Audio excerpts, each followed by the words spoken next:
पुणे हे सांस्कृतिक शहर आहे असे म्हणतात. पेशव्यांचे पुणे, चितळ्यांचे पुणे, तसेच पाट्यांचेही पुणे. पुणेरी पाट्या हा चर्चेचा विषय आहे. काही पाट्या आपल्या समोर सादर करतो.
काही दिवसांपूर्वी किंवा काही वर्षांपूर्वी म्हणूया, पुणे तेथे काय उणे अशी उक्ती प्रचलित होती.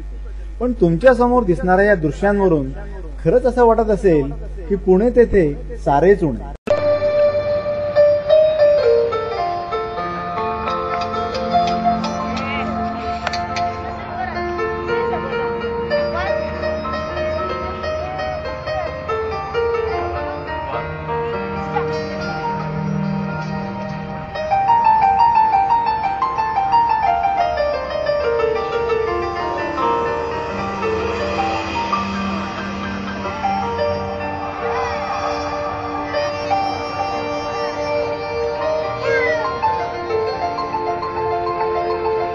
काही मिश्किल प्रसंग आपल्या समोर सादर करतोय. त्यातला एक संजय मोरब आणि नरेंद्र देशपांडे आपल्या समोर सादर करतात.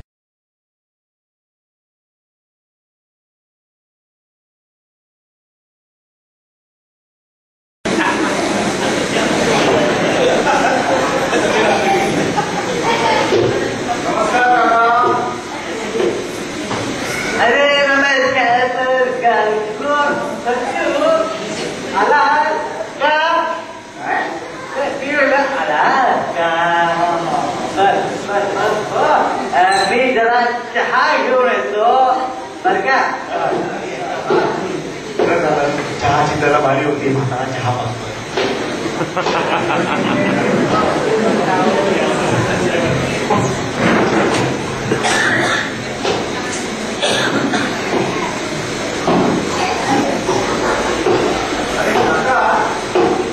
चहा घेऊन यायला गेला होता का? हो घेतो मी चहा. गेलो आणि चहा घेतला. हो चहा घेतला. बर मला सांग कल्हापूरला कधी जाणार आहे? मी जेवून रात्री 9ची बस पकडाय असं म्हणतोय. रात्री 9ची बस? अरे नऊच्या बसची रात्री पंधर आधी पोशील. 6ची पण बस आहे. हो आणि जेवणाचे जर म्हणशील तर आमचा निर्लज्ज उपास आहे. निर्लज्ज उपास कुठला काढणार? मला म्हणायचं होतं निर्लज्ज.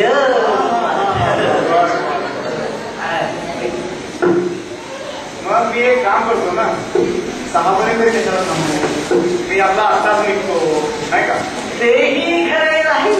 तेही बरे नाही. रात्र होण्याच्या आत तरी घरी पोशी. नाही नाही नाही, आणखीन एक कारण त्याचं काय माहिती का काका?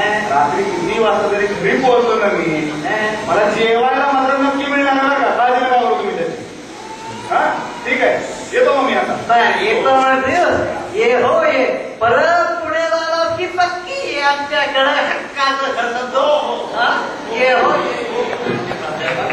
श्री पोंक्षे यांच्या घरची फिरव.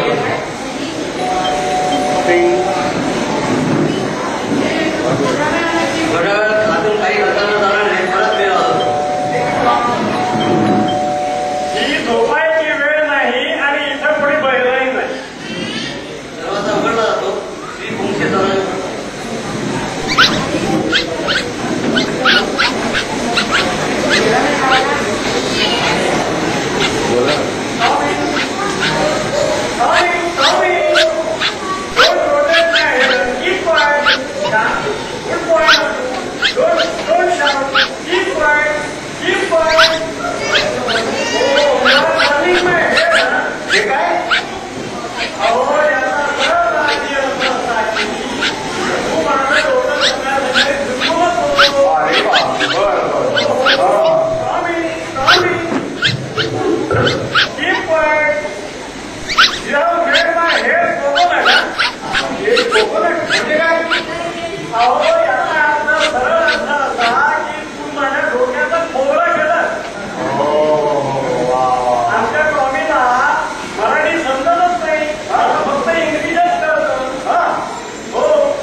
आता उदाहरणार्थ very wise man has got his book empty.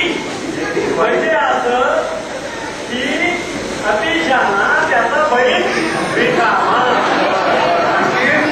आणखी बरंच काही आहे. उदाहरणार्थ very very very very play आणि तेथे माती. अहो एवढंच काय, आमची छोटी बेबी सुद्धा इंग्रजी अन्याय गीत गायलं तरच झोपते. हो. अरे येस ना माली.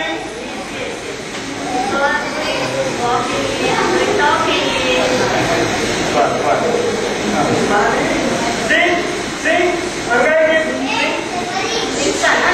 काय काय मराठी तुमच्या लिस्टन म्हणजे ऐका. लिस्टन ऐका आता ऐका.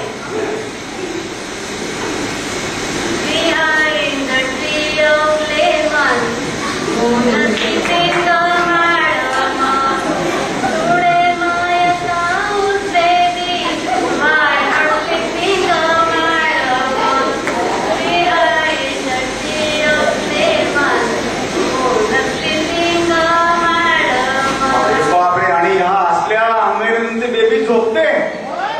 हा अरे बापरे. अच्छा, ऍक्च्युअली काय झालं होतं माहिती का, मी हे सर जे आहेत ते मराठीचे प्राध्यापक होते म्हणून मंगळागौरीच्या कार्यक्रमासाठी यांना प्रमुख पाहुणे म्हणून बोलवायला आलो होतो. पण यांचं सगळं एकंदर प्रकरण बघितल्यानंतर मला असं वाटतंय की यांना काही प्रमुख पाहुणे म्हणून बोलवू नये. आपण आपले प्रमुख पाहुणे होऊया आणि मंगळागौरी. धन्यवाद.